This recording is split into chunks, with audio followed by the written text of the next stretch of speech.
Vehicle segment में अशोक लेलैंड से नजरें नहीं हटा सकते हैं, क्योंकि हालांकि इस पर्टिकुलर काउंटर की चाल को थोड़ा सा सुस्त माना जा रहा था और रिजल्ट्स के बाद भी एक अंडर परफॉर्मेंस दिखा था पूरे ऑटो स्पेस में से। पर आज देखिए 5 से 6% की तेजी है और इसकी वजह यह है कि कंपनी की एनालिस्ट मीट की थी और उसमें उन्होंने एनालिस्ट के साथ बेहतरीन कमेंट्री दी है आने वाले समय की ग्रोथ के लिए। क्या कुछ ग्रोथ आउटलुक वो बता रहे हैं सेगमेंट वाइज, आइए पूरी जानकारी समझते हैं। हमारी कॉलीग अशेषा हमारे साथ जुड़ चुकी हैं बताने के लिए। अशेषा बताइए। तेजी देखने को मिल रही है। मैनेजमेंट ने कुछ ब्रोकरेज हाउसेस के साथ बातचीत की, जिसके चलते कुछ ब्रोकरेज रिपोर्ट्स आई है। काफ़ी कमेंट्री अच्छी आई है मैनेजमेंट से अशोक लेलैंड के।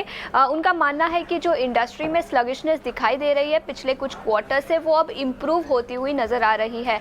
मैनेजमेंट का मानना है कि सेकंड क्वार्टर FY24 से अच्छे सेल्स वॉल्यूम्स देखने को मिल सकते हैं। इनफैक्ट MHCV साइकिल की बात करें तो मैनेजमेंट का मानना है कि उसमें भी वॉल्यूम ग्रोथ देखने को मिल सकता है और EBITDA मार्जिन्स के कंपनी के डबल डिजिट टीन्स के प्लान्स है। कंपनी का मानना है कि 13 से 18% के मार्जिन्स कंपनी एंजॉय कर सकती है। कंपनी के अच्छे एक्सपेंशन प्लान्स भी है। एक्सपोर्ट्स कंपनी डबल करना चाहती है। 6 EV प्रोडक्ट लॉन्चेस लाइनअप है। सो काफ़ी कमेंट्री अच्छी आती हुई नजर आ रही है अशोक लेलैंड से। इसके अलावा आज सुबह एक बैंक ऑफ अमेरिका सिक्योरिटीज़ की रिपोर्ट भी आई है, जहां उन्होंने खरीदारी की राय बरकरार रखी है अशोक लेलैंड पर और 200 रुपीज़ प्रति शेयर का टारगेट दिया है।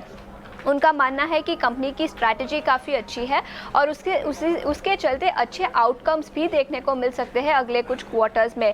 CV साइकिल में भी उनका पॉजिटिव नज़रिया है। उनका मानना है कि CV साइकिल में अपमूव देखने को मिल सकता है, जिसके चलते अशोक लेलैंड को फायदा हो सकता है। सो हाँ, मैनेजमेंट से अच्छी कमेंट्री आई है और बैंक ऑफ अमेरिका सिक्योरिटीज से भी पॉजिटिव आउटलुक आता हुआ नजर आया है।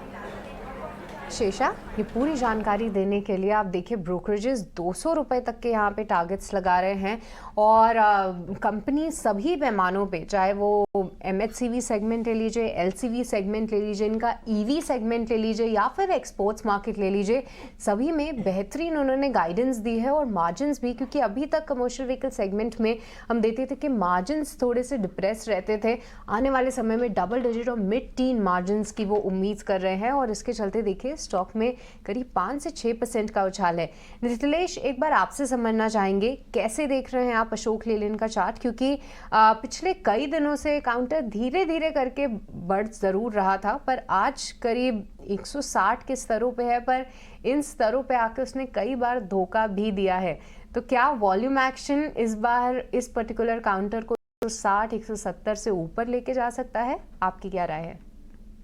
देखो, एक काउंटर को मैंने रिकमेंड किया था ऑटो में, वो था अशोक लेलैंड 148 से लेके 150 के रेंज में, और वहां से जो तगड़ा अपसाइड मोमेंटम दिखा है और मुझे लग रहा है कि ये 200-210 भी दिखा सकता है, क्योंकि बार बार ये स्टॉक ने 167 170 इस रेंज में जाके एक रेजिस्टेंस को फेस किया है और मुझे लग रहा है कि इस बार इसमें एक ब्रेकआउट आना चाहिए। डीप भी अगर मिलता है 155 के आसपास तो लेना चाहिए और 145 का स्ट्रिक्टली स्टॉप लॉस, मतलब अगर यहाँ से अगर हम लोग देखेंगे तो खोने के लिए सिर्फ 15 रुपए के आसपास है और पाने के लिए मेरे हिसाब से 200 से लेके 220, लेकिन लंबी अवधि का नजरिया रखना पड़ेगा।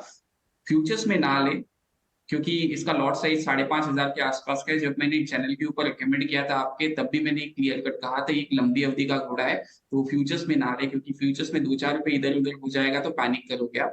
तो डीप मिलता है 155 के आसपास तो डेफिनेटली लेना चाहिए। में खरीदारी की सलाह, गिरावट में उस मौके को आप भुनाएं और यहाँ पर 155 के आसपास यहाँ पर खरीदारी करने की सलाह नितिलेश जी भी दे रहे हैं, सारे ब्रोकरेज हाउसेस भी बुलिश है। लेकिन चलिए